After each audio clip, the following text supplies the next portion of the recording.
గత 48 గంటల్లో మారిన ప్రపంచం. ఇరాన్ ఇజ్రాయెల్ యుద్ధం. బైబిల్ ప్రవచించిన గోగు మాగోగు యుద్ధం మొదలైందా? ప్రపంచం ఒక అగ్నిపర్వతం మీద కూర్చుంది. అది ఏ క్షణమైనా బద్దలవ్వచ్చు అని మనం ఇన్నాళ్లు అనుకున్నాం. కాని గత 48 గంటల్లో జరిగిన సంఘటనలు చూస్తే ఆ అగ్నిపర్వతం ఇప్పటికే బద్దలైపోయిందని అర్థమవుతోంది. అవును, మూడవ ప్రపంచ యుద్ధానికి, వరల్డ్ వార్ 3కి ముహూర్తం ఖరారైనట్లే కనిపిస్తోంది. న్యూస్ ఫాలో అయ్యేవారికి ఈ విషయం ఇప్పటికే తెలిసి ఉంటుంది. సరిగ్గా నిన్న మరియు ఈరోజు ఫిబ్రవరి 27, 28, 2026 తేదీలలో ప్రపంచ చరిత్రను మార్చేసే ఒక భయంకరమైన దాడి జరిగింది.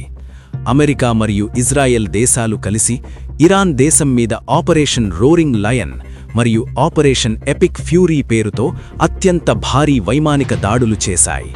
ఇరాన్ రాజధాని టెహ్రాన్తో పాటు వారి అణుకేంద్రాలు ఉన్న ఖోమ్ మరియు పర్చీన్ నగరాలు పేలుళ్లతో దద్దరిల్లిపోయాయి. దీనికి ప్రతీకారంగా ఇరాన్ దేశం ఏకంగా వందలాది బ్యాలిస్టిక్ క్షిపణులను నేరుగా ఇజ్రాయెల్ మీదకు ప్రయోగించింది. కేవలం ఇజ్రాయెల్, ఇరాన్ మాత్రమే కాదు, జార్డాన్, ఖతార్, సౌదీ అరేబియాలో కూడా పేలుళ్ల శబ్దాలు వినిపిస్తున్నాయి. మధ్యప్రాచ్యం మొత్తం మంటల్లో కాలిపోతోంది. ఒక్క నిమిషం మిత్రులారా, ఇదంతా కేవలం 2 దేశాల మధ్య జరుగుతున్న రాజకీయ యుద్ధమనుకుంటున్నారా? కానే కాదు. ఇది కొన్ని వేల సంవత్సరాల క్రితమే బైబిల్లో వ్రాయబడిన అంత్యదినాలు, అంటే ఎండ్ టైమ్స్ ప్రవచనాల నెరవేర్పు. ఈరోజు వార్తల్లో చూస్తున్న పేర్లను బైబిల్ ప్రవచనాలతో పోల్చి చూపిస్తాను. మీ కళ్ళు బైర్లు కమ్ముతాయి. బైబిల్లోని యెహెజ్కేలు 38 మరియు 39వ అధ్యాయాలు చదివితే అంత్యదినాల్లో ఇజ్రాయెల్ దేశం మీదకు ఒక భారీ సైన్యం దండెత్తి వస్తుందని దేవుడు ముందే చెప్పాడు. ఆ దండెత్తి వచ్చే దేశాల కూటమికి నాయకుడు మాగోగు దేశపు రాజైన గోగు. చరిత్రకారులు, బైబిల్ పండితులు ఏకగ్రీవంగా చెప్పే విషయమేంటంటే ఈ మాగోగు ప్రాంతం ఉత్తర దిక్కున ఉన్న నేటి రష్యా. సరే, రష్యాకు సహాయంగా ఇజ్రాయెల్ మీదకు వచ్చే ఇతర దేశాలేవి? యెహెజ్కేలు 38:5లో స్పష్టంగా ఒక పేరుంది: పారసీక దేశం, పెర్షియా. పెర్షియా అంటే మరేదో కాదు, నేటి ఇరాన్. 1935 వరకు ఇరాన్ పేరు పెర్షియా. ఇప్పుడు టీవీ వార్తలు చూడండి. ఇజ్రాయెల్, అమెరికాల దాడులను తీవ్రంగా ఖండిస్తూ ఇరాన్కు మద్దతుగా నిలబడిన దేశాలేవి? రష్యా మరియు చైనా. రష్యా నిన్ననే ఒక స్టేట్మెంట్ ఇచ్చింది: ఇరాన్లో ఉన్న మా రష్యన్ పౌరులు వెంటనే దేశం విడిచిపెట్టి రావాలి, అమెరికా దాడిని మేము ఖండిస్తున్నామని. ఇంకో పక్క రష్యా యుక్రెయిన్ యుద్ధం మొదలై సరిగ్గా 4 సంవత్సరాలు, ఫిబ్రవరి 2022-26 పూర్తవడం సందర్భంగా రష్యా తన దాడులను భయంకరంగా పెంచేసింది. గమనించారా? బైబిల్ చెప్పిన ఆ మాగోగు అంటే రష్యా మరియు పారసీయ అంటే ఇరాన్ ఇజ్రాయెల్కు వ్యతిరేకంగా ఏకమయ్యాయి. 2500 సంవత్సరాల క్రితం యెహెజ్కేలు ప్రవక్త వ్రాసిన స్క్రిప్ట్ ఈరోజు అంటే ఫిబ్రవరి 2026లో లైవ్లో ప్లే అవుతోంది. ఇది యాదృచ్ఛికమనుకుంటే అంతకంటే అమాయకత్వం మరొకటి లేదు. యేసుక్రీస్తు తన శిష్యులతో తను రెండవసారి ఈ లోకానికి వచ్చే ముందు జరిగే సూచనల గురించి చెబుతూ ఒక మాట అన్నారు. మత్తయి సువార్త 24:6-7లో మీరు యుద్ధముల గురించియు యుద్ధ సమాచారముల గురించియూ వినబోదురు. జనము మీదికి జనమును, రాజ్యము మీదికి రాజ్యమును లేచును అని చెప్పారు. ఈ గత 48 గంటల్లో ప్రపంచం మొత్తం వింటున్నది ఇదే. ఇరాన్ తమ అణుబాంబుల తయారీని ఆపట్లేదని, భవిష్యత్తులో అది తమకు ముప్పు అని ఇజ్రాయెల్ ఈ ప్రీఎంప్టివ్ స్ట్రైక్ చేసింది. కానీ దీనివల్ల మొత్తం మధ్యప్రాచ్యంలో విమాన సర్వీసులు ఆగిపోయాయి. ఇజ్రాయెల్లో ఎమర్జెన్సీ ప్రకటించారు. రాబోయే రోజుల్లో ఇది కేవలం ఈ దేశాలకే పరిమితం కాదు. ముడి చమురు ధరలు పెరిగిపోయి ప్రపంచ ఆర్థిక వ్యవస్థ కుప్పకూలే ప్రమాదముంది.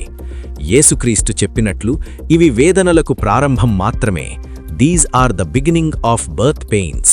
ఒక గర్భిణీ స్త్రీకి నొప్పులు స్టార్ట్ అయినప్పుడు అవి మెల్లగా మొదలై రాను రాను వాటి తీవ్రత, వేగం ఎలా పెరుగుతాయో ఈరోజు ప్రపంచంలో జరుగుతున్న విపత్తులు కూడా అలాగే పెరుగుతున్నాయి.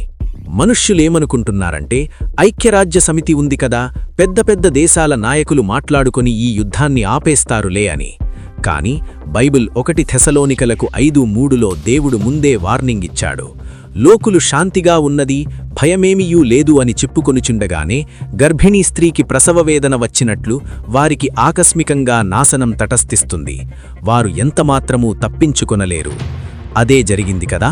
ఇరాన్తో అణు ఒప్పందం గురించి జెనీవాలో చర్చలు జరుగుతుండగానే రాత్రికి రాత్రే ఆకాశం నుండి బాంబుల వర్షం కురిసింది. మనుష్యుల నాయకత్వం ఫెయిల్ అయ్యింది, టెక్నాలజీ ఫెయిల్ అయ్యింది, డబ్బు ప్రాణాలను కాపాడలేకపోతోంది. నా ప్రియమైన సోదరా సోదరి, మీరు ఇంకా ఈ లోకం ఎప్పటికైనా బాగుపడుతుంది, నా భవిష్యత్తు ఇక్కడే స్థిరంగా ఉంటుంది అని కలలు కంటున్నారా? మీ కలల మేడలు కూలిపోయే సమయం ఆసన్నమైంది. మనం నివసిస్తున్న ఈ భూమికి ఎక్స్పైరీ డేట్ దగ్గరపడింది. నోవహు దినాల్లో జలప్రళయం వస్తుందని నోవహు హెచ్చరించినప్పుడు ఎవ్వరూ నమ్మలేదు. కాని వర్షం మొదలై ఓడ తలుపులు దేవుడే మూసేసిన తర్వాత అప్పుడు ఏడ్చారు, కాని లాభం లేకపోయింది. ఈరోజు ఈ యుద్ధాల రూపంలో, ఈ విపత్తుల రూపంలో దేవుడు మళ్లీ హెచ్చరిస్తున్నాడు. కాని ఈసారి దేవుడు నాశనం చెయ్యడానికి రావడం లేదు. తనను నమ్ముకున్న బిడ్డలను ఆ మహా ఉగ్రత నుండి రక్షించి తీసుకుని వెళ్లడానికి రాబోతున్నాడు. ఆయనే యేసుక్రీస్తు. మీరు భయపడాల్సిన అవసరం లేదు. యేసుప్రభువు లూకా 21:28లో ఒక గొప్ప నిరీక్షణ ఇచ్చారు. ఇవి జరుగునారంభించినప్పుడు మీ విడుదల సమీపించుచున్నది గనుక మీరు ధైర్యము తెచ్చుకుని మీ తలలెత్తుకుండుడి. లోకానికి ఇది నాశనం కావచ్చు, కానీ దేవుని నమ్ముకున్న వారికి ఇది విడుదల, రిడెంప్షన్. అయితే మీరు ఆ రక్షణ ఓడలో ఉన్నారా, లేక ఇంకా బయటే ఉండి యుద్ధాలను చూసి భయపడుతున్నారా? ఈరోజే నిర్ణయించుకోండి. రేపు ఏం జరుగుతుందో ఎవ్వరికీ తెలియదు. ఆయన రాకడకు సిద్ధపడండి. ఈ ప్రార్థన నాతో పాటు చెయ్యండి. యేసయ్యా, ఈ లోకం శాశ్వతం కాదని జరుగుతున్న సంఘటనలు రుజువు చేస్తున్నాయి. రాబోయే ఉగ్రత నుండి నన్ను రక్షించు. నా పాపాలను నీ రక్తంతో కడిగి అంత్యదినాల్లో నన్ను విడిచిపెట్టక నీతో పాటు పరలోకానికి తీసుకుని వెళ్ళు. నేను నీ రాకడ కొరకు సిద్ధంగా ఉంటాను. ఆమెన్. ఈ వాక్యం వింటున్న ప్రతి ఒక్కరూ సిద్ధపడాలి. మీరు సిద్ధంగా ఉంటే కామెంట్స్లో మారనాథ అంటే ప్రభువా త్వరగా రమ్ము అని టైప్ చేయండి.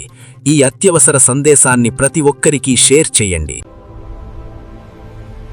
Strength in grace. It's all about Jesus.